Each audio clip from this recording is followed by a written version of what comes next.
What's up, guys? Today we are gonna work some glutes and hamstrings with RDLs. All right, so my favorite way to set these up is using the new Clench Fitness Nexus Pro Bar and a band.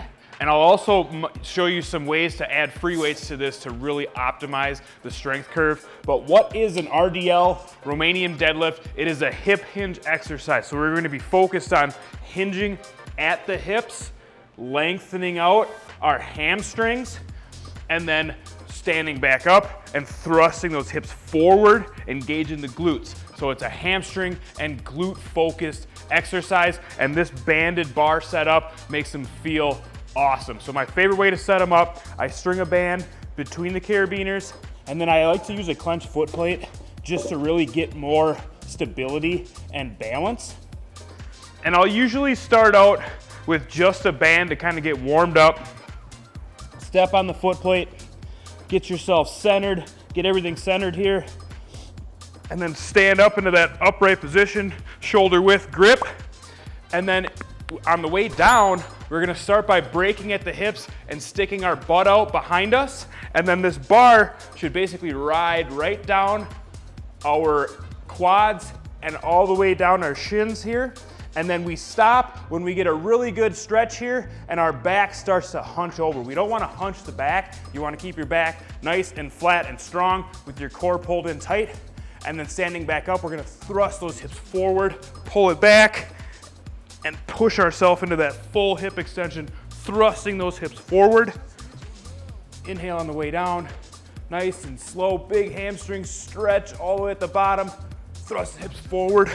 Squeeze those glutes on the way up.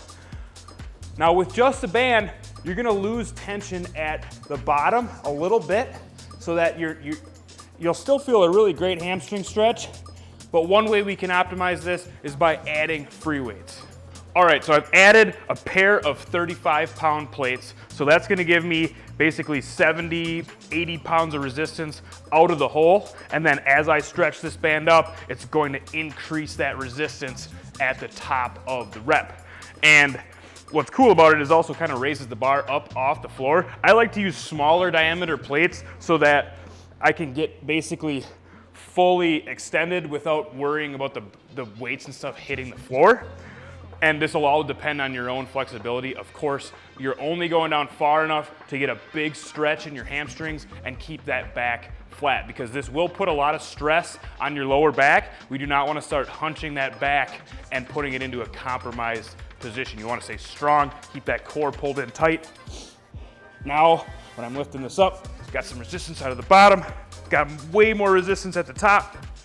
Inhale on the way down, big stretch, a little pause, and then come back up. This exercise is all about slow tempo and control, especially at the bottom during the changeover, because that is where the most stress is gonna go into your lower back. So you wanna be nice and slow and controlled. Big stretch, feel it in those glutes, feel it in those hams, and then squeeze it on the way up. And you'll notice a huge difference by combining bands and weights on this exercise. Another way you can set these up if you don't have a bar, if you don't have weights, is just using a 41-inch band and a pair of clench band handles. So what I like to do is string the band through the bottom of the plate, the center channel, and then bring the loops up through the handle portion here, and then pop on a pair of clench band handles.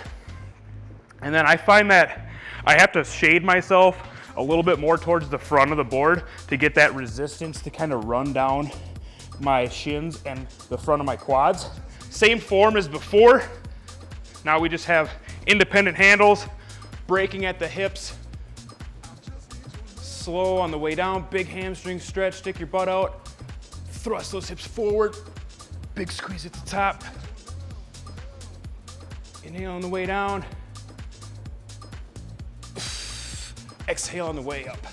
I do feel a little bit more stress on my lower back here just because of the band tension and the way that it's pulling kind of on my arms versus how it was with the bar. But it's still a great exercise, and this will be a lot less impact.